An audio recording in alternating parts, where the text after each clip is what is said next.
कल एक डॉक्टर ने हॉस्पिटल के बाहर 2 पंक्तियां लिखी थी कि हंस बोल लेते दिल खोलकर, यदि यारों के साथ तो हमें ना खोलना पड़ता यूं औजारों के साथ। पर आप टेंशन ही नहीं हो, दुनिया टेंशन में बैठी है। एक दिन ये बैठा टेंशन में, अरे मैंने टेंशन में क्यों बैठा? बोला मौसम विभाग ने बताइए बूंदाबांदी होगी।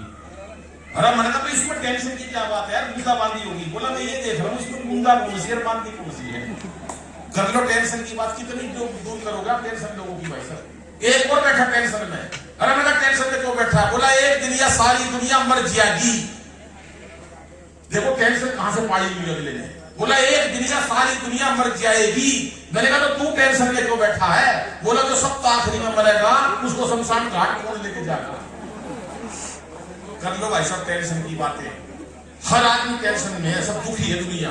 तो मैं 4 पंक्तियां बेटियों के लिए कहना चाहता हूं। जो बेटियां हैं हमारी, उनको हम गर्भ में मार देते हैं कि इसे बेटा बना पालो तो इतिहास छू लेगी। अरे करो विश्वास बेटी पर तो ये विश्वास छू लेगी। कभी जीवन में बेटी को नजरअंदाज मत करना, जरा से पंख खोलोगे तो ये आकाश छू लेगी। जरा से पंख खोलोगे तो ये आकाश छू लेगी। ये मीरा की अमर भक्ति जहर से मर नहीं सकती। ये झांसी वाली रानी है, किसी से डर नहीं सकती। मदर 1912 की बात, एक अंग्रेज बैठा, एक चीन वाला बैठा, एक पाकिस्तानी बैठा, एक हमारे सांसद महोदय बैठे, तीनों बैठे, मैं बराबर में बैठा। जैसी पाकिस्तानी ने कॉफी खत्म करी, कप हवाओं के अंदर उछाला, कप के अंदर 2 गोली मारी, ठा ठा कप तोड़ दिया। हम पाकिस्तानी हैं जिस कप के अंदर बैठ कर एक बार कॉफी पी लेते हैं, दोबारा नहीं पीते। हमारा जलवायु कुछ हो रहा है। चीनी जैसी कॉफी खत्म करी, नीचे से कुर्सी निकाली, हवा के अंदर उछाली, कुर्सी तोड़ दी गोली मार के। कुर्सी तोड़ते ही बोला हम चाइना के लोग हैं, जिस कुर्सी के ऊपर बैठकर एक बार कॉफी पी लेते हैं दोबारा नहीं पीते। हम चाइना वाले, हमारा जलवायु कुछ हो रहा है। आदरणीय सांसद महोदय, देश की इज्जत का सवाल, तालियां चाहिए पूरे सदन की जबरदस्त उनके सम्मान में। जैसी कॉफी खत्म करी, पहली गोली मारी पाकिस्तानी का ठा, दूसरी मारी चीनी के ठा। बोले जिसके साथ एक बार कॉफी पी लेते हैं। थोड़ी तालियां आई इतने, हाँ ये पूरा आयोजन उनकी तरफ से भाई साहब, ये तालियां हाँ बजानी चाहिए। ये मस्ती की बात है कि रामदेव बोले यदि अपनी पे आ गया तो पेट की तरह तुझे घुमा के मार डालूंगा। और केजू बोले अपने ही मफलर, एक दोस्त आए मेरे पास होते आ जाओ सर, तुम पहुंच जाओ, तुम्हें कैश मिलेगा। मंचला नहीं है, बता देना मैं स्वागत कर दूंगा सर। अतुल भाई सर प्रणाम। हाँ हाँ सलानी साहब से मैं बजा रहा हूँ, वो भोई पर जोरदार तालियां सर राष्ट्रीय अध्यक्ष जी के लिए बजा दीजिएगा। और बात है साहब, एक बार हमारे कुछ और अतिथि आए, सब मिलकर तालियां बजा दो उनके लिए भी। तालियां बजाने से तो कविता छोटी बड़ी नहीं होती, हम बार बार कहते हैं ताली बजा दो ताली बजा दो। क्या हो जाता ताली बजाने से? और ये अभी हमारे सर बैठे हैं, जादू साहब में प्रणाम करता हूँ, जज साहब है, सभी इनको नमन करता हूँ। कहाँ गए जसवंत जी, कहाँ बैठे हैं? जसवंत जी आ जाओ। जसवंत जी भी इतने अपने आप को, ये बहुत समाज के बड़े व्यक्तित्व हैं, लेकिन कई बार ऐसी स्थिति हो जाती है भाई साहब, कई बार है ना पीए भी इनसे ऊंचा काम कर जाता है। मैं इनके वो ऑफिस में गया अभी कवि सम्मेलन के लिए, बोले अनिल भाई बैठ जा, क्या पिएगा? तो मैंने कहा कुछ नहीं जूस पी लेते हैं। तो इन्होंने जूस मंगाया। इतना जिंदे दिल इंसान मैंने जसवंत जी जैसा कोई देखा नहीं है। इन्होंने जूस मंगाया, मैंने देखा इनके जूस में मक्खी पड़ी है।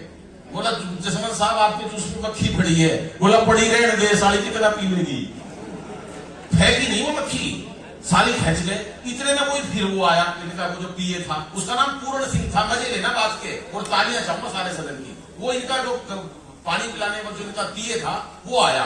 तो इन्होंने कहा अनिल भाई बैठे हैं, ये है वो है। वो बोला जी मेरे को छुट्टी चाहिए। ये बोले कोई छुट्टी मोटी नहीं है, बस निरोया साहब के साथ कवि सम्मेलन है, इतनी व्यवस्था करनी है, मैं अपने काम में लगूंगा, तेरे को छुट्टी चाहिए। बोला जी छुट्टी तो मैं लेके रहूंगा। ये बोले कोई छुट्टी को लेगा? बोला छुट्टी लेनी है मेरे को जरूरी काम है। अब ये जसवंत जी अपने समय के अंदर बहुत जैन समाज का ऊंचा आदमी, बड़ा ब्रिलियंट आदमी है। इन्होंने कहा 6 प्रश्न का उत्तर दे, छुट्टी दे दूंगा। वो बोला बोलो क्या उत्तर, क्या प्रश्न है? बोले ये बताओ कटप्पा ने बाहुबली को क्यों मारा? अब इस बात का छुट्टी तक कोई लेना देना नहीं जी, पर वो भी 1 नंबर का छटा हुआ था। बोला जी बाहुबली ने कटप्पा को छुट्टी देने से मना कर दी थी। बोले चला जा, 1-2 महीने चला जा, तो आई मत, शकल ही मत दिखाइए भाई साहब। पर मोदी जी हमारे देश के नेता हैं, 2 लाख करोड़ का लोन लेकर आए जापान से। सर बाबू जी आपको भी पता है, 2 लाख करोड़ का लोन लेकर आए। मोदी जी के स्वागत में पर ताली बजा देना उनका दिमाग थी कैसे। वो पहले मैं छंद पूरा कर लूं कि रामदेव बोले यदि अपनी पे आ गया तो पेट की तरह तुझे घुमा के मार डालूंगा। एक दोस्त आया मेरे पास रोते हुए, बोला यार दादाजी गुजर गए। मैंने कहा क्या हुआ? बोला रामदेव ने मरवा दिए। मैंने कहा रामदेव जी ने तेरे दादाजी कैसे मरवा दिए? बोला टीवी के सामने योग सीख रहे थे सुबह 4 बजे। दादा मेरे भोले भाले, बाबा बोला जैसे जैसे कहूं वैसे वैसे करते जाना। बाबा बोला सांस खींचो, दादाजी ने खींच ली। बाबा बोला और खींचो, दादाजी ने कहा तक खींच ली। इतनी देर में यार लाइट चली गई। थोड़ी देर में भगवान ने मेरा दादाजी खींच लिया, इतनी देर में लाइट आ गई। बाबा रामदेव टीवी में से बोल रहे थे कि इस प्रकार से तमाम लोगों का निवारण किया जाए। कि रामदेव बोले यदि अपनी पे आ गया तो पेट की तरह तुझे घुमा के मार डालूंगा। और तेजू बोले अपने ही मफलर से तेरा मैं घोट दूंगा गला और दबा के मार डालूंगा। कि मैंने कहा भूल के भी मुझसे उलझियो ना, पाकिस्तान को कैसे निपटाता कभी। कि मैंने कहा भूल के भी मुझसे उलझियो ना, मैंने कहा लंबी लंबी कविता सुना के मार डालूंगा। और अब तालियां हाथ उठा के बजाना साहब मोदी जी के लिए। ये लंबी लंबी कविता सुना के मार डालूंगा। और मोदी जी ये बोले, मोदी बोले 56 इंची सीने की कसम मुझे 56 तेरे टुकड़े बना के मार डालूंगा। 56 तेरे टुकड़े। मोदी जी ने आज पूरे देश में बड़ी बजट बात को रखा था। 2 लाख करोड़ का लोन लेके आए। बैठो बाबू जी, बहुत बढ़िया बात बता रहा हूं मैं, कहीं सुनोगे इतनी तगड़ी बात। 2 लाख करोड़ का लोन लेकर आए। कहां से? जापान से। बदले में देखे आए गीता माता। गीता माता का बोल अनमोल है, उनके समझ में आए जब की बात है ना। 2 लाख करोड़ का लोन लेके आए बहन जी, बदले में देके आए गीता माता। 50 साल का लोन है। 50 साल बाद वो लोन बाई चांस नहीं पहुंचेगा, बाई चांस, तो वो गीता माता को खोल के देखेंगे, उसमें लिखा होगा क्यों व्यर्थ चिंता करते हो, तुम्हारा क्या गया जो तुम रोते हो, जो आज तुम्हारा है कल किसी और का हो जाएगा। एक ताली बजा के अंतिम एक कविता सुनाता हूं मैं साहब। मुझे जसवंत जी ने आज्ञा दी कि निवेदन तो किया, ये पगड़ी सबके बाद हो गया एक नहीं। अच्छा नहीं, मैंने कहा कभी ये लग जाए पगड़ी मारने में, मैं कविता में लगा रहा हूं। ऐसा हो जाता भाई साहब। एक कवि सम्मेलन में गया, एक ताड़ी नहीं बज रही, पवार जी लगे रहे घंटा कोट पैंट पहन के, किसी ने ताड़ी नहीं बजाई। ये बोला ठीक, 2 बजे बच्चे का रिजल्ट आया, उसने देखा पापा की मीटिंग चल रही है। पापा ने इशारा करा, बेटा रिजल्ट का क्या हुआ? बच्चा हमारा हरियाणा का था। बोला पापा सांचे दरबार की जय। 0 अंडा, कोई नंबर नहीं, साफ प्लेन मामला। तो ये है हमारा हरियाणा का आदमी भाई साहब। एक अंतिम कविता सुनाता हूं साहब। और जसवंत जी ने कहा कि परसों टीवी पे मैंने वो कविता सुनी थी, वृंदावन में इस बार वो कविता मैंने सुनाई। और मेरा सौभाग्य ये है कि मैं हास्य के लिए जाना चाहता हूँ, लेकिन कृष्ण भगवान की एक कविता मैंने मां सरस्वती ने मुझसे लिखवाई।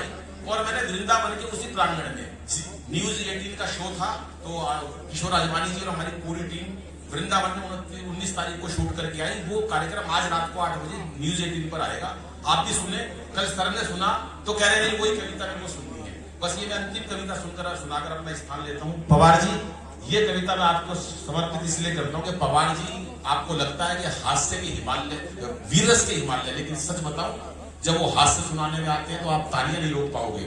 और जब वो गीत पढ़ते हैं तो मैंने उनके गीत भी कि कृष्ण भगवान से हमेशा गोपियों ने शिकायत की, उनके चाहने वालों ने, कि हे कृष्ण भगवान, आप हमेशा इस बांसुरी को अपने अधर पर रखते हो, अपने मुख पर रखते हो, ये बांसुरी से इतना प्यार करते हो। सारी गोपियां चिढ़ती थी, सब लोग मुझसे कहते थे कि ये हमारी बांसुरी हमारी सौत है। सब लोग कहते थे जो कृष्ण से प्यार करते थे, सारे गोपी गवाले सब कहते थे कृष्ण भगवान ये बांसुरी में ऐसा क्या है जो इसके साथ तुम रहते हो। इसका उत्तर कभी नहीं दिया। मैं आदिकाल से हिंदी का विद्यार्थी रहा हूं, पढ़ता रहा हूं, किसी ने उत्तर नहीं दिया। मैंने कहा कि उत्तर तू कहीं से निकाल। तो मैंने मां सरस्वती के चरणों में विनती करी, हे मां इसका उत्तर मुझे बता। तो मां ने उत्तर मेरे को बताया, वही मैं आपके समझ रखता हूं। उत्तर क्या है? कृष्ण भगवान ने उनसे कहा कि सुनो गोपियों, ये जो बांसुरी है ये तुम्हारी ज़ौक़ नहीं है, ये तो तुम्हारी मित्र है। बोले कैसे? बोले इसके अंदर 7 स्वर होते हैं, सा रे गा मा पा धा नी।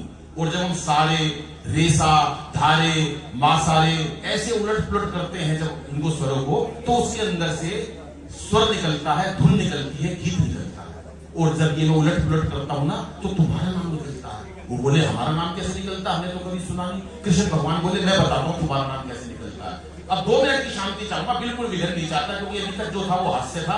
लेकिन एक कविता मेरे मन की पूजा की कविता सुनिएगा।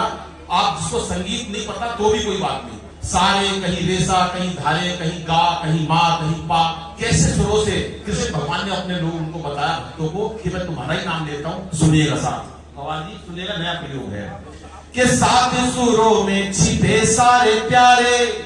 कृष्ण भगवान कह रहे हैं, हल्का सा इनको दे दो भैया। सात सुरों में छिपे सारे प्यारे, वो जिसने भी कहना से प्रीत लगाई।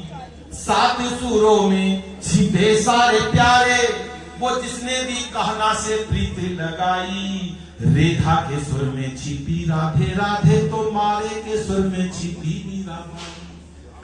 तालियां थोड़ी आई इतनी बढ़िया बात पे कि रेखा के स्वर में छिपी राधे राधे, तो मारे के स्वर में छिपी मीराबाई। रेगा में होली का रंग समाया, रंग रेगा, रेगा में होली का रंग समाया, तो गापा को सुनते ही गोपियां आई। मां सारे मिस्री के अंदर